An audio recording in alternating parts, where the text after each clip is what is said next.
ఉస్తాద్ రామ్ పోతినేని, భాగ్యశ్రీ బోర్సే జంటగా మైత్రి movie makers సంస్థ ఓ సినిమా నిర్మిస్తోంది. Miss Shetty, Mister Polishetty fame Mahesh Babu దర్శకత్వం వహించే ఈ చిత్రం పూజా కార్యక్రమాలతో గురువారం మొదలైంది. ఇది రామ్కు 22వ సినిమా.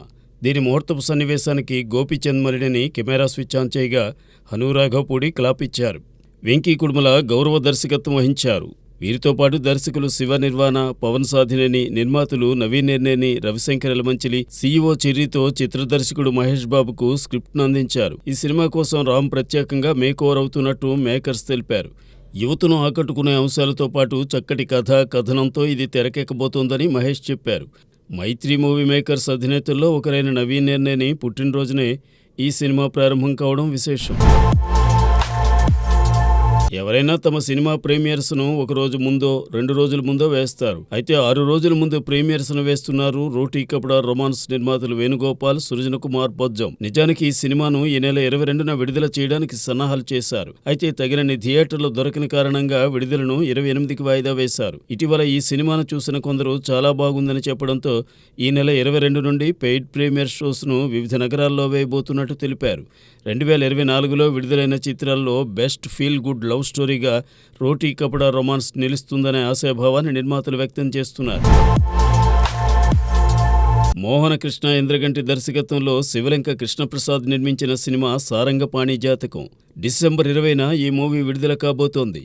ప్రియదర్శి, రూపా కొడువాయూర్ జంటగా నటించిన ఈ సినిమా టీజర్ను విజయ్ దేవరకొండ విడుదల చేశారు. ఈ సందర్భంగా ఇంట్రెస్టింగ్ స్టోరీస్లో లీడ్ రోల్స్ చేస్తున్న ప్రియదర్శిని విజయ్ దేవరకొండ అప్రిషియేట్ చేశారు. మోహన్ కృష్ణ దర్శకత్వం వహించిన అష్టాచెమ్మ తనకెంతో నచ్చిందని, ఈ సినిమా కూడా దానంత విజయాన్ని సాధించాలని విజయ్ దేవరకొండ కోరుకున్నారు. ఈ సందర్భంగా చిత్ర బృందం విజయ్ దేవరకొండకు కృతజ్ఞతలు తెలిపింది. ఈ సినిమాకు వివేక్ సాగర్ సంగీతం అందించాడు. 29 సంవత్సరాల వైవాహిక జీవితానికి భారమైన హృదయంతో వీడ్కోలు పలుకుతున్నానని ఏఆర్ రెహమాన్ ప్రకటించిన కొద్దిసేపటికే సంగీత ప్రపంచంలో మరో ఆసక్తికరమైన సంఘటన చోటు చేసుకుంది. ఇటు రెహమాన్ విడాకులతో పాటు అటు ఆయన శిష్యురాలు మోహినీ డే తన భర్తకు విడాకులు ఇస్తున్నట్టు ప్రకటించింది. ఈ 2 సంఘటనలు ఒకే రోజున ఒకదాని తర్వాత ఒకటిగా వెలుగులోకి రావడంతో రకరకాల పుకార్లు సోషల్ మీడియాలో చోటు చేసుకున్నాయి. అయితే పరస్పర అంగీకారంతోనే తన భర్తకు విడాకులు ఇస్తున్నానని, ఇద్దరం కలిసి భవిష్యత్తులోనూ వర్క్ చేస్తామని, తాము అంగీకరించిన ప్రాజెక్ట్ సాగే ప్రసక్తి ఉండదని మోహినీ డే తెలిపింది. రెహమాన్ మ్యూజిక్ ట్రూప్లో సభ్యురాలుగా ఉన్న మోహినీ డే దాదాపు 40 కార్యక్రమాల్లో రెహమాన్తో కలిసి వర్క్ చేసింది. ఏపీ డిప్యూటీ సీఎం తన మేనమామ పవన్ కళ్యాణ్ నుండి సాయి దుర్గా తేజ్ స్పెషల్ గిఫ్ట్ను అందుకున్నారు. ఇటీవల తనను కలిసిన సాయి దుర్గా తేజ్కు సావరా తెగలు చేసిన పెయింటింగ్ను అందించారు పవన్ కళ్యాణ్.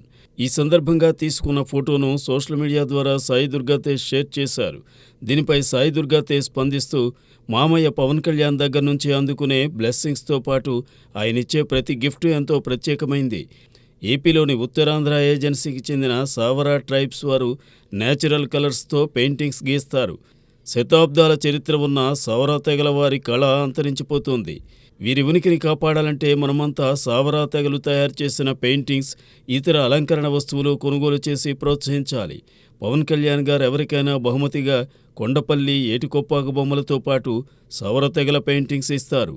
నాకివేళ ఈ పెయింటింగ్ ఇవ్వడం ఆనందంగా ఉందని అన్నారు.